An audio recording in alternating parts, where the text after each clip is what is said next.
Okay, we are here. Denali's going to tell us where Denali, not McKinley, original Denali, old school, real truth. So we're out here in where are we? Juneau, Alaska. But where? But what? We are in Favorite Channel right now. In Favorite Channel. And so we've been out here spending several hours doing humpback whale monitoring. So the whales that we're looking at here, some of them are the same whales that we've been monitoring, you all have been monitoring in Maui. And so we just want to have a quick conversation with our friend here about how, so tell us about the whale watching industry in Juneau. Well, I started here 13 years ago whale watching. Took a little break, and when I came back out here about 5 years ago, it has grown a lot. When I started, there was only a fraction of the companies, maybe 30 to 40 boats on the water. Today, I think we're one of, if not the largest whale watching fleet in the U.S., potentially the world, with over 80 different vessels out here watching whales. Wow. So there's a lot of boats out here watching whales. Primarily summertime. Primarily summertime. Yeah, in the winter, these guys will migrate back down to Hawaii, Mexico. So, I mean, we don't really have a whole lot to stay here through the winter. So we kind of end the season for whale watching right around October or so. And so, obviously, things took a huge hit for the ecotourism world in COVID. And so nobody could travel, everybody was staying home, everyone wanted to be safe, all that kind of stuff. So what did that do to you guys? Well, I mean, we were deemed non-essential, so we did shut down. We started tours back in the middle of 2021, and it actually provided us, the researchers up here, with a unique opportunity to come out here and do some measurements of hormones where we did not have whale watching boats out here in the area. Because a question for as long as we've been whale watching out here, that I've been out here on the water, is do these boats actually affect the whales? Totally. And, totally. You know, seemingly the evidence that they've collected suggests one of the things that they collected being the cortisol levels. They don't seem to care. As tourism started to pick back up and whale watching boats started to come back into the area, they came out here continuing to measure those whales' cortisol levels, and they could not find a statistically significant increase in those cortisol levels. So we can now confidently say at least the whales here in Juneau that are used to being watched don't seem to care about the boats in and of themselves. They might care about the number of boats which are out here, which we do have some extra guidelines that we follow. We follow a program called Whale Sense that you guys may be familiar with, to try to limit our impact on some of these whales. And just personal anecdotes, I do think that there are a subset of whales that might actually mind the boats. We used to get whales that bubble net here in Juneau, Alaska, fairly regularly when I was out here 13 years ago. Nowadays, we see them for maybe about a week or two. So there does seem to be some that seem to mind the boats, and the ones here, though, that are used to being watched, they don't seem to care too much. And how about, so another key theme that we talk about a lot is how do we do tourism in a way that supports communities, but is also, and you know, is all that kind of good stuff, bringing money in, etc., but is not too impactful. So this October 2024, we had the vote to maybe potentially limit, and here we're talking about in Southeast Alaska, most of this is cruise ship driven, right? Most of the tourism is coming on like boats. 99% of it. Yeah. So the proposal was to limit, or to make Saturdays a non-cruise ship day in Juneau, and it was defeated. But I'm just curious as to your take on that situation. Yeah, so the problem with that is it wouldn't actually fix anything. You've got a lot of people who are coming up here on cruises. Cruise lines is a big industry. They would not very easily just not come to Juneau, especially when Juneau's the capital city. There's a lot to do here. Honestly, you probably need more than one day to do things here. So what that would realistically look like, I think, is those cruise ships that would come on Saturday would just get shoved to another day of the week. Tuesday's our busiest day. We get 6 or 7 cruise ships in on that day. Why Tuesday? For whatever reason, that's just the day. Fridays and Saturdays, we usually only have 2, maybe 3 ships in. So those are kind of our days that we can cycle days off for a lot of our employees. You know, if you get lucky, you might get a Wednesday off or a Monday, or, you know, maybe a Tuesday if we have enough coverage.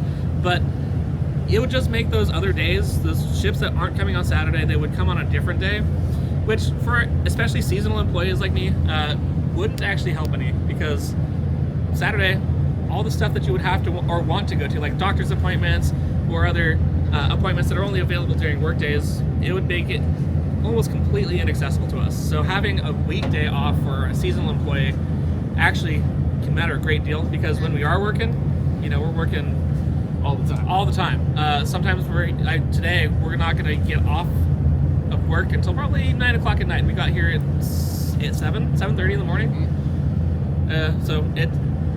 So tourism is really this deal with the devil. I mean, it's wonder. I mean, it's really nice. Yeah. I mean, it brings money in. How we get money brings in money, but it has downsides. And the question is always, how do we manage? There's always gonna be trade-offs, but how do we minimize the downsides with the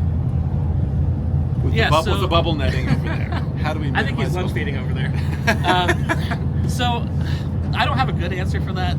I think if you're going to limit it, you have to limit the number of cruise ships that come per year and not necessarily the days themselves.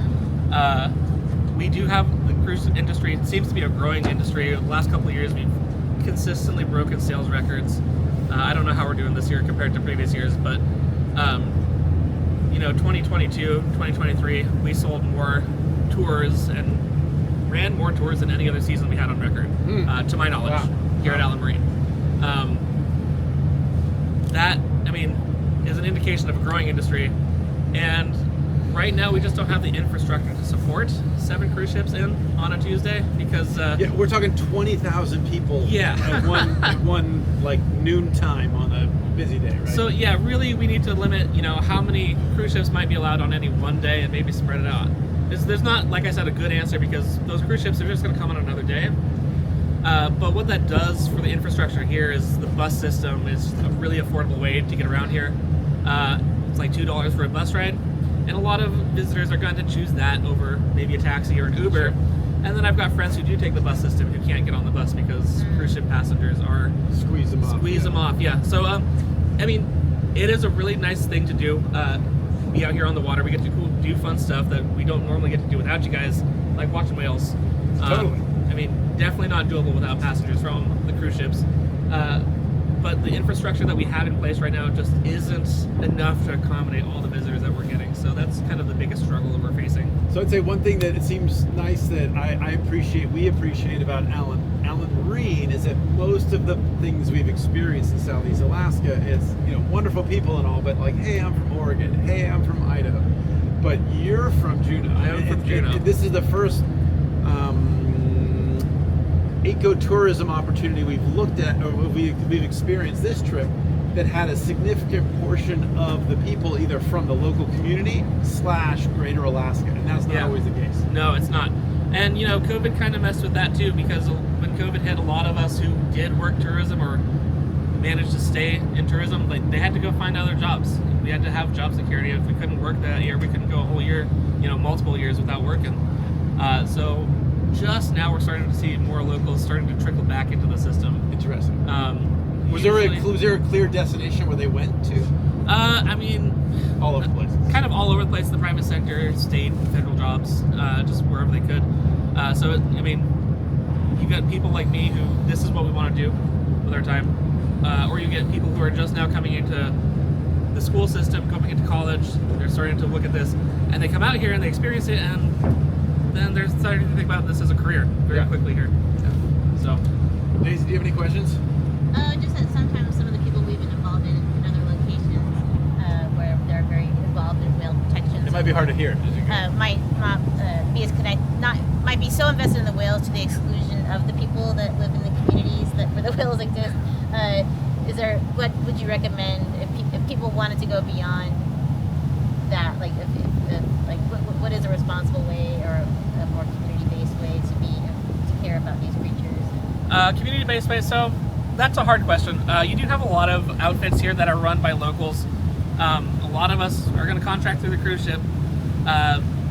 Personally, the reason that I work for this specific company is we do have larger vessels that are able to accommodate more people. And we're still having a decent number of people out here without sacrificing tour quality. That, for me, that's really important for me. working out here, you know, more people on one boat means there's less of these other boats spread out. So having larger vessels, showing more people the same thing, and still having a quality tour is important to me. And if we were to split even this group up that we have on board off amongst these little boats, you'd have to have, you know, 8 or 10 boats to take the same number of people.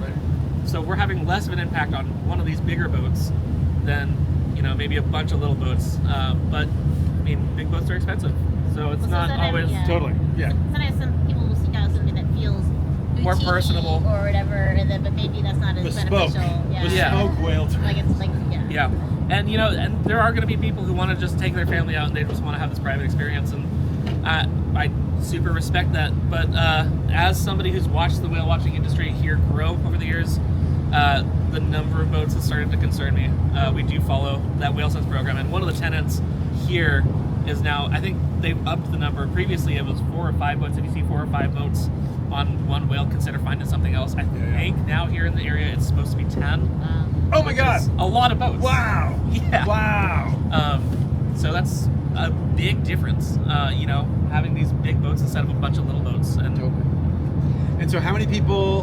So on a typical, I know there's no typical, but on a representative day, midsummer, how many people will go through an Allen Marine experience in that day, on that particular day?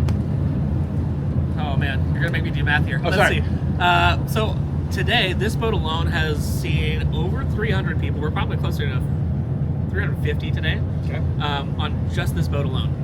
And we've got, and this is a slow day for us. There's another, because of the rain, because it was raining earlier. well, no, because we only have like 3 cruise ships in.